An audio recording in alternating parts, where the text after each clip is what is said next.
За өчигдөр байнгын орны хоролтоон дээр тавталгын түвш компани тендерийн асуудалтай холбоотой одоо өрийн асуудал дээр бас та тайлбар өгөхөд энэ хэсэг нь одоо ерөнхийлөгч тухайд ерөнхий сайд байсан асуудал байна гэх мэт байдлаар шууд ус төржүүлж байгаа харагдсан. Энэ яг ямар нөхцөл байдал үүссэн, ямар асуудал тухайн газарт байгаад прокуророо шилжсэн юм бэ талаар дэлгэрэнгүй мэдээлэл өгөхгүй юу?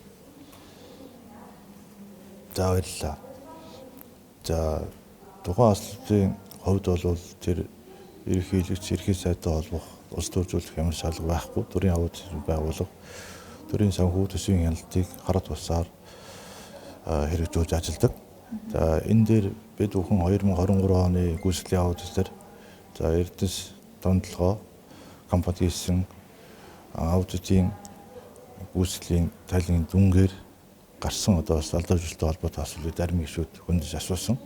За энэ төрийн аудитын байгууллагын тухай хуулийн одоо бас 35 дугаар зүйлийн нэгд хэрвээ тухайн асуудал өөрөө гэмтрийн шинжтэй байвал гэж үзээд аудит багаараа тогтоосон акт дүгнэлтэнтэй гаргаж ирсэн бол түүнийг нь одоо ерөнхий аудитор за хуулийн байгууллагууд ерөнхий орхоо шилжүүлэх ийм одоо үүрэгтэй байдаг. Тэр давуу шилжүүлсэн. За 1.1 төгрөгийн зөрчилтэй холбоотой юм асуудал байгаамаа.